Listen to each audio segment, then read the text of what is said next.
Added by Malik Basharat Wais. जब हम बड़े होते हैं तो हमें पेंसिल की बजाय पेन इसलिए दिया जाता है कि हमें बताया जाता है अब हमारी गलतियाँ रबड़ से मिट नहीं सकती।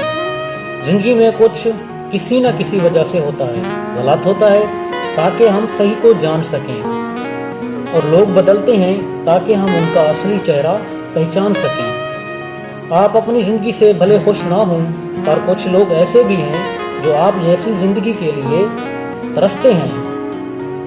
ज़िंदगी में बहुत से लोग ऐसे भी हैं जो वादे कुछ नहीं करते लेकिन बहुत कुछ निभा जाते हैं। हम एक महदूद ज़िंदगी में लामहदूद मंसूबों पर अमल करना चाहते हैं और यहीं से मुश्किलात का सामना करना पड़ता है। ज़िंदगी में खैर ख्वाह लोग कम और खाम ख्वाह लोग ज़्यादा होते हैं। किसी की ऐब तलाश करने वाले की मिसाल उस मक्खी जैसी होती है जो पूरे खूबसूरत जिस्म को छोड़कर ज़ख्म पर जाकर बैठती है।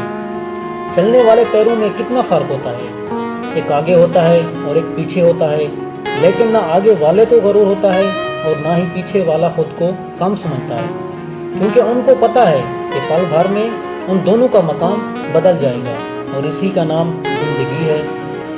सफ़र एक ऐसी कश्ती है जो हज़ारों तूफ़ानों का सामना करती है, लड़खड़ाती रहती है मगर अपने सवार को कभी गिरने नहीं देती। ज़िंदगी की सवारी में अक्सर गम पाए गए हैं, खुशी आए भी तो महज थकान उतारने के लिए। जो शख्स तुम्हारी नज़रों से तुम्हारी ज़रूरत को ना समझे, उससे कुछ मांग कर खुद को शर्मिंदा ना करें। उस शख्स के साथ कभी गद्दारी मत करो जिसने खुद को तुम्हारे सुपुर्द कर दिया हो। अगर ज़िंदगी में खुश रहना है तो ये बात जान लो, तुम्हारे रोने से किसी को कोई फ़र्क नहीं पड़ता।